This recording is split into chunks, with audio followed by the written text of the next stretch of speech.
Okay, guys, here's one of my favorite ones because it could be confusing, but it's actually very fun. We're talking about a painting. Student painting his room at a rate of 8 square meters per hour. After 3 hours, he had 28 square meters left. This is very important, guys, to understand.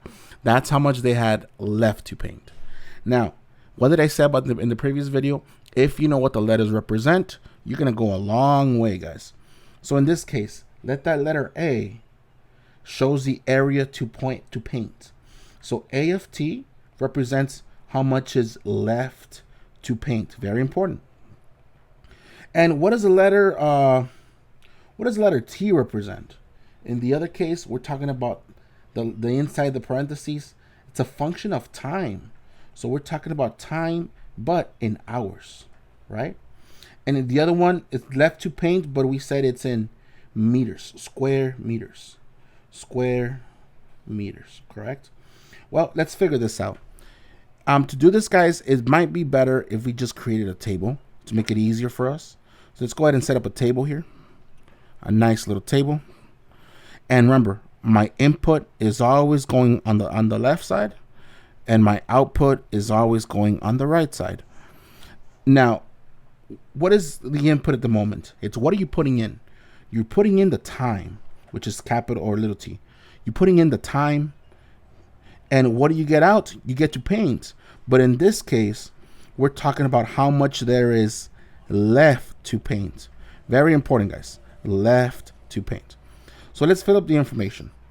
We know that at 3 hours, so let's go back all the way. Let's go over here. At 3 hours, we had how much? We had 28 meters squared. Once again, let's call that meters squared, and we call this hours. At 3 hours, we had 28 meters squared. Do we know anything else? Well, we do know that how fast they were painting. So they were painting at a rate of 8 square meters per hour. So remember, let's say if another hour went by, that's a +1, correct? But remember, the A represents how much there is to paint. So would I get more to paint or less to paint if I went forward? It actually would be less to paint because I painted another 8 meters squared. So this will be actually 20 left, and so forth. The next one will be 5 hours. That's a +1. But on the right side, we go another -8, which means we have 12 meters squared left to paint. Well, we're getting ahead of ourselves because here's a question. I want to write a formula. I don't want to know about anything else except write the formula. If you guys remember, y equals mx plus b. Y equals mx plus b shows a formula where m is the slope, sometimes called the rate of change, how fast you're doing something. And letter b is the y-intercept, which is when my x is 0. My x is 0. Well, look at the x right now. If I keep going down, will I reach the 0? No way. So instead of going down, we have to go up. So to get to 2, I actually have to do the opposite of +1. It's -1. And if I do the opposite on the right side, it's not -8, it's +8. What's 28 plus 8? Isn't that 36? And we got to keep going until the t is 0. Look at that. -1. That would be a 1 there.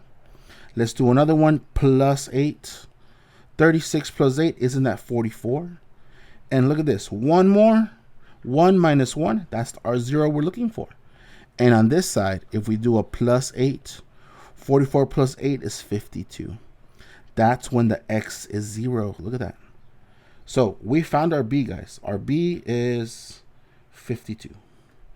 Now remember, the m, the slope, is how fast you're doing something. And didn't you say we're painting 8 square meters per hour? Well, if we're painting, but remember, we are losing space. So we should be calling it -8x because we're losing 8 meters squared every hour.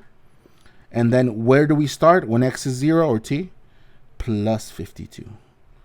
And that's basically what you do. You found your slope and you found your y-intercept. And that's all you have to do for this one.